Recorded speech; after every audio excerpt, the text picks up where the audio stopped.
Hello guys, and welcome back to another tutorial For Honor for Jormungandr. Jormungandr is a pretty interesting hero. His moveset is quite basic, but you can really do a lot of damage in a short time, and as his description, he is a harasser. It's true, and if you play against a good one, it can be really difficult to really make your plays and try and attack. So let's go over the basics first. He has a double light. You can throw these in any direction. His lights are superior, which means that you won't get thrown away when you attack the place where the enemy is blocking. So you will get chip damage over time even if the enemy blocks your attacks. You have heavy light. You have zone, light, and you have light, heavy. And here's where it gets interesting. If you do an attack that is your zone, is your heavy, it doesn't matter, and you do your zone, you can use it in a chain. You get hyper armor, you can feign it, and it's always from the left. And the interesting part is, you can do light, light, zone, light.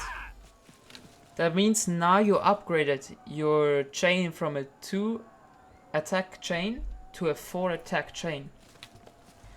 And it's not just with lights. You can do this, this, and then a heavy.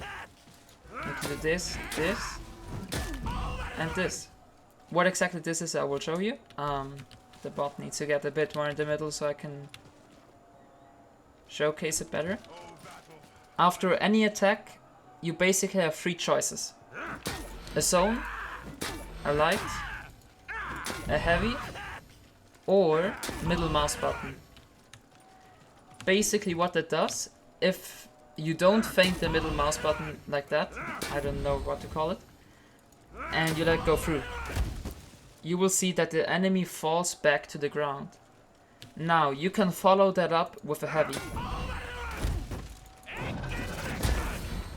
That will do a very nice 26 damage. It's a very good mind game that you can just feint at any time or let go through sometimes. And you can really do some nice stuff with it. As you could see, his heavies, as long as it's not your starter heavy, will be unblockable. And it will have the feature that it knocks people into the direction where the heavy is going. Or no, basically the opposite direction. So when you go left, he gets thrown to the right. If you do right, he gets thrown to the left. And the top, he gets thrown to the top. Now, as you could see, if you throw an enemy into a wall, you get a free heavy out of it, like this.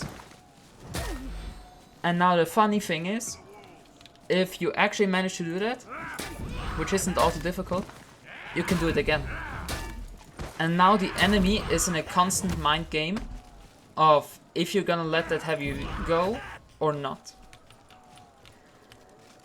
And now you could be thinking if you do a guard break you can do a heavy and just that. But his guard break is completely different from basically most guard breaks. When you do a guard break and you light, you do a kick and can light afterwards. That's 22 damage already. And if you do your heavy, you can also throw people into a wall. That means if, now for example what we did before, into a wall, you feign it, heavy, into a wall, and then the top heavy again. So you're very good at feinting and people having to parry your things, and your guard breaks are very strong. Now you may be asking, why would I even use the light option? Because you can throw people into a wall with this, right? Now here is the part where it's important. If you're not sure if you're going to knock the opponent into a wall or not, you should preferably go with the light because it's more damage. And this is 2 button presses, so just so you know, this is 2 times, I'm pressing light 2 times. You're going to do 12 damage with the heavy that knocks into a wall. As you can see down there, 12 damage. And with the guard break from a light, you can do 22 damage. Now something that you can also do, but I don't really see a reason for you doing it, is guard break, kick, and then you can still throw somebody into a wall. But you will be missing out on 2 damage, so it isn't really the better option, and it also takes away more stamina. So you should either go with the light, or the heavy into a wall, heavy.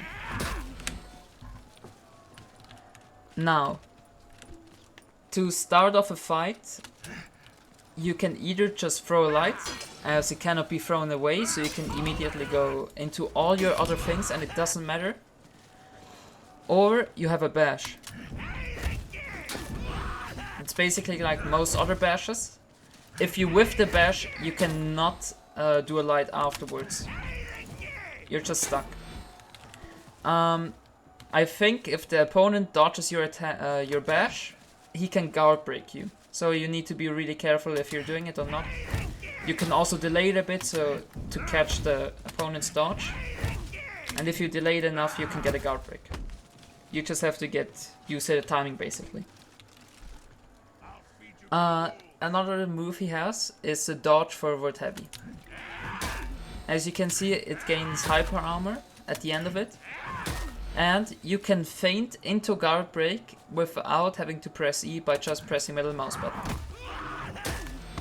And newer players will not know that you can actually feint that.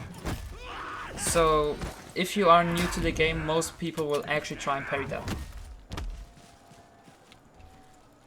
And another special thing with Jormungandr is, if you look at the end of his normal heavies, he will get hyper armor.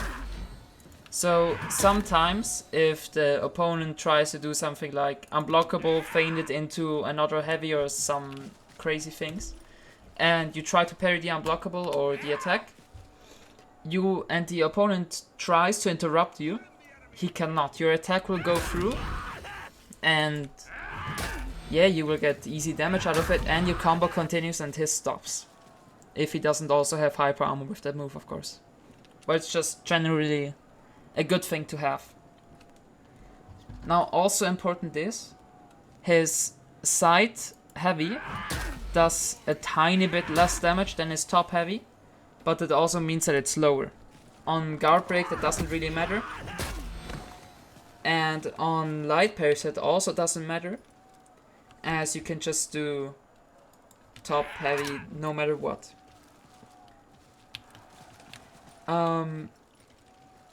Now, you may be wondering, you've probably seen somewhere that if the opponent gets thrown down and you do this, that you normally get a shield. This is only for modes with perks. It's the second perk you can equip, it's a base one, where if somebody's on the ground and you do the ground slam, you will get 2 bars of shield. And now, important is to know that the opponent doesn't have to get knocked down onto the ground by you. It can be from a Centurion, it can be from a Tiandi if your timing is correct, it can be from a lot of things. Just basically every attack that knocks to the ground. Yeah, and of course, like most other characters, he has a side dodge attack. You do it on light. It's not that good as it's pretty obvious. You should really only... Well, it's a rule for basically every side dodge attack. You should only use it when you're sure that it helps. Especially when the opponent oftentimes goes for a guard break. You can't be guard broken out of it when you do the attack. And if I'm not stupid... Ah, no. He has one more thing. He has a punish on heavy parries. If I find out where I can do that. Wait, here. Wait, if I... Here, heavy. you can press middle mouse button and he will get thrown back like that. It's 16 damage and your combo continues from that point on. And also with the hyper armor and heavy, maybe I can showcase it here if I get the right timing. As you could see, his attack went through, but I still could do it. Maybe I can do it another time. I don't know if it actually works like that, but I'm just trying. Yeah, as you can see, I got the hyper armor, and if this would be a real player, of course he would just have the advantage. And you can basically just infinitely throw the other person into a wall, onto the ground, if you just make the correct reads. Yeah, so that's Jormungandr for you. He's a pretty basic but a very strong character. His running attack, by the way, isn't really that great. The redeeming thing about it is that it has hyper armor. I need to turn him off. Just a second. He should move off. Your running attack, it cannot be feinted, but it will gain hyper armor at the end of it. And when you do it, you can go into your normal combos and start off a fight like that. Now, of course, in lower lobbies that will work most of the time, but as soon as you go higher and higher up, it will get parried because people know that you can't feint it. So now I'm very sure that I just didn't miss anything about Jormungandr. I hope this guide helped you out to understand his moveset a little more. And write in the comments what you want to see next. Have a good one.